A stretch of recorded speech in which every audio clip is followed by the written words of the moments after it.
Je vais profiter de l'exemple de Elio et du fait que je dois parler de l'expérience française pour parler en français. Il m'était posé la question Health promotion in primary healthcare, how well are French clinicians prepared? Et je dois avouer que c'est une question qui m'a beaucoup embarrassée. Parce que lorsqu'on regarde effectivement quel est notre enseignement dans notre faculté de médecine, on peut s'apercevoir que c'est quand même principalement centré sur le traitement des maladies et non pas sur la santé. Qu'on les entraîne peut-être plus à avoir une bonne place à notre examen national classant qu'à être un bon médecin, que la prévention n'est quand même pas la majorité des cours. Et pour ce qui concerne l'enseignement de la nutrition dont j'ai la charge, malheureusement, nous n'avons que très peu d'heures, notamment en comparaison aux maladies d'organes, et que malheureusement, on ne doit pas être de très bons enseignants, car nous avons très peu d'étudiants qui viennent à nos cours.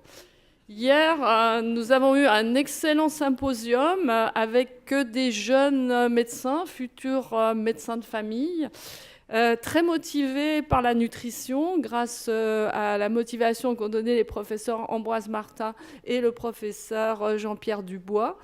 Et tous ces jeunes étudiants, il semblait qu'ils avaient oublié qu'ils avaient eu des cours de nutrition. Et il y en a même une qui a dit que c'était la première fois qu'elle entendait parler du programme national nutrition santé dont nous sommes si fiers en France. Donc c'était assez perturbant pour moi et d'ailleurs pour les autres enseignants, alors que c'était donc que des jeunes motivés, donc avec 5 thèses sur le sujet, et qui par contre avaient très bien eu l'enseignement donné par les professeurs de médecine générale en France, notamment sur l'approche patient-centrée, et donc qui devaient être particulièrement sensibilisés à ça.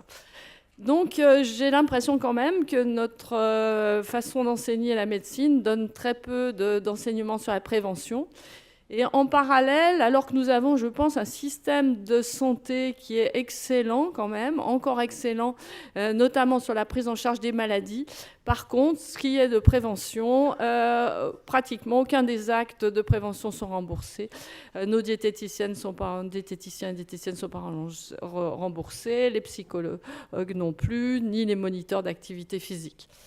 Donc, j'avais presque envie d'arrêter là mon intervention pour répondre que non, c'est pas terrible ce qu'on fait. Mais alors, on a une révolution qui arrive et qui est venue d'en haut très très récemment, et vous verrez que nous travaillons maintenant à marche forcée. À la fois notre ministre de la Santé, le professeur Agnès Buzyn, et notre ministre de l'Enseignement supérieur, de la Recherche et de l'Innovation, le professeur Frédéric Vidal, ont décidé que la prévention devait être une grande cause nationale et devait être tout en haut de l'agenda. Parce que la prévention, c'est aussi de promouvoir des comportements sains, et que c'est bien sûr une question de santé, mais aussi, et elles ont beaucoup insisté, c'est une question de justice en raison des inégalités sociales dont on a déjà parlé. Et elles avaient particulièrement un intérêt sur les populations de jeunes qui étaient en inégalité par rapport au risque d'obésité, de tabac, de chômage et d'accès à une alimentation saine et à de l'activité physique. Alors c'est pour ça que vient d'être lancé un programme particulier qui est le service sanitaire pour une formation en santé au service de la prévention. Vous voyez que ça a été publié tout début février 2018 et charge à nous, les enseignants, de mettre en place ça pour cette rentrée scolaire académique qui a débuté là au mois de septembre-octobre. Alors, pourquoi quels chiffres ont conduit nos ministres à réagir comme ça? C'est qu'effectivement, on a actuellement quand même 12% des jeunes de moins de 17 ans qui boivent de l'alcool de façon régulière. 66% disent avoir bu dans le mois dernier. Et on a 25% des jeunes qui fument. L'obésité de l'enfant en France n'est pas à des taux explosifs, 3,5%, mais ils sont 4 fois et demi plus fréquents dans les milieux défavorisés par rapport aux milieux favorisés. Et malheureusement, en France, on a une sédentarité qui est très importante et qui représente pratiquement 80% des adultes. Je vous montre ce qui était d'ailleurs publié dans le flyer gouvernemental. Du coup, compte tenu de ces éléments, il y a une mission qui a été donnée au professeur Vaillant, qui a consulté de nombreux professionnels et qui a donc développé ce programme de service sanitaire avec une ambition extrêmement large, puisqu'elle doit concerner, pour cette année scolaire, académique, 47 000 étudiants, avec une ambition de monter à 50 000 étudiants pour l'an prochain. Le côté extrêmement intéressant, je pense, de ce programme, c'est qu'il ne concerne pas que les futurs médecins, mais aussi les dentistes, les pharmaciens, les infirmières, les kinésithérapeutes. J'ai par contre le regret de ne pas avoir vu mentionner les diététiciens et diététiciennes dans ce programme, et je pense que c'est une omission qu'il faudra à tout prix corriger. Alors, les objectifs sont nombreux. C'est d'initier tous les professionnels de santé à la prévention primaire et à la promotion de la santé pour être capable de faire des actions dans tout type de population. Cette implémentation dont on parle depuis ce matin, elle pourra se faire dans différents endroits, que ce soit les écoles, les usines, les compagnies de business, les maisons de personnes âgées. Elle pourra porter sur la nutrition, l'activité physique, le sommeil, le tabac, l'alcool et les comportements sexuels, avec une idée importante, c'est de faire attention aux populations défavorisées pour lutter contre les inégalités. Le but de ce service sanitaire est aussi d'améliorer l'autonomie des futurs médecins et futurs professionnels de santé et de les sentir engagés de façon concrète. Et il a été demandé à ce que ça se fasse assez tôt dans le cursus. Par exemple, ça va être au niveau de la 3e année des études médicales. Et l'élément important est effectivement cette collaboration de tout type de professionnels de santé pour favoriser les projets collaboratifs et l'interdisciplinarité.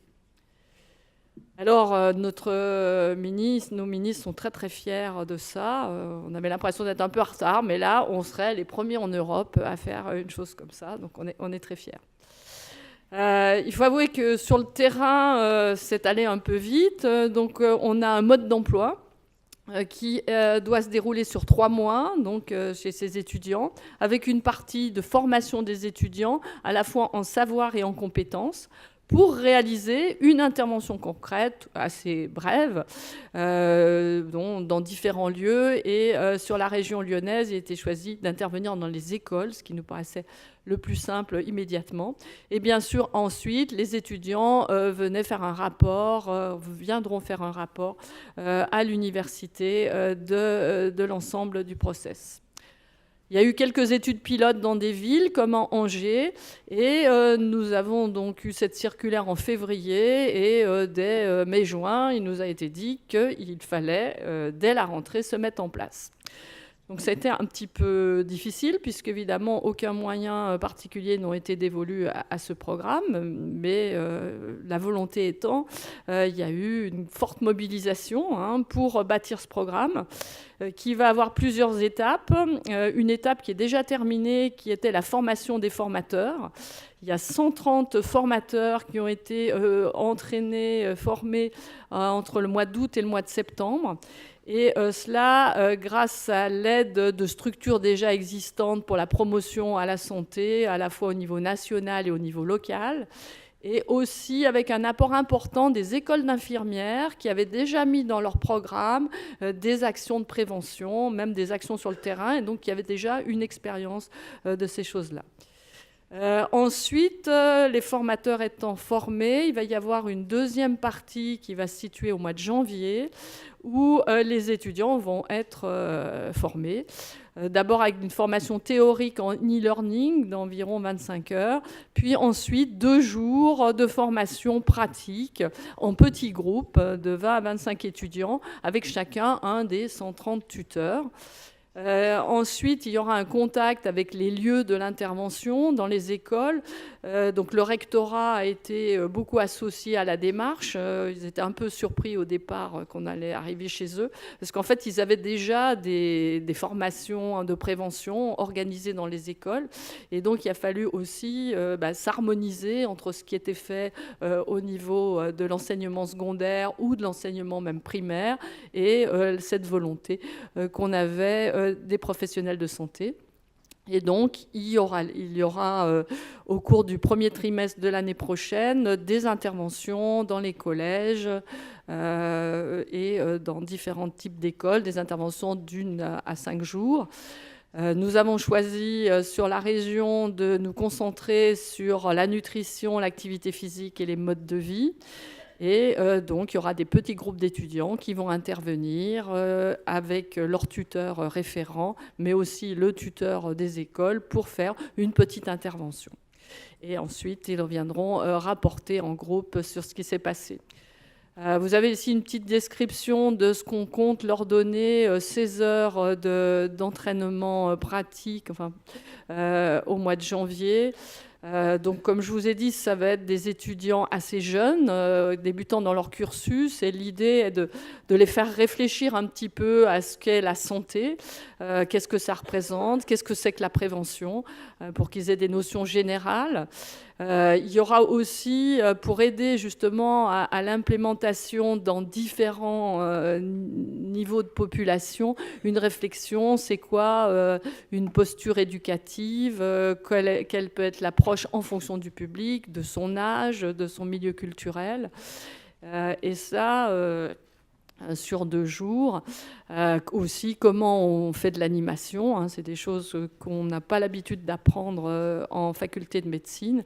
Et bien sûr, chaque fois avec des petits cas, des petits jeux de rôle qui vont être faits avec les étudiants.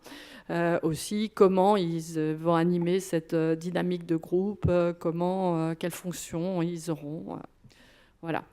Donc, les documents de e-learning étaient des documents qui existaient déjà. Hein. On avait quand même beaucoup de références. Peut-être qu'on pourra se servir aussi des guidelines de WHO.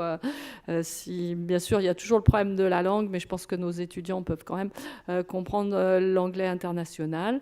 On a tous les documents du programme national nutrition santé. On a des vidéos, on a des petits cartoons, on a donc qui ont été mis en e-learning et bien sûr pas mal de choses fournies par Santé publique France. Est-ce que ça va changer beaucoup de choses ?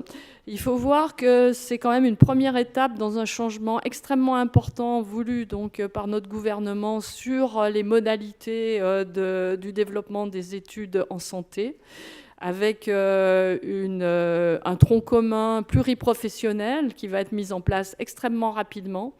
L'idée étant qu'il faut qu'il y ait plus d'interaction avec les professionnels, plus de délégation de tâches. Et comme Madame disait, c'est sûr que si c'est seulement le médecin de soins primaires qui doit assurer toute la prévention, il n'y arrivera pas, mais c'est en multiprofessionnel qu'on doit y arriver.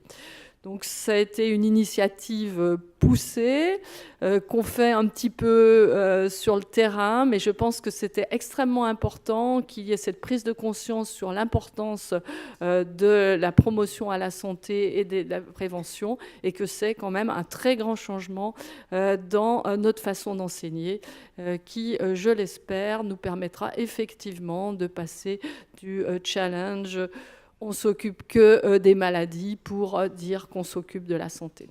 Je vous remercie de votre attention.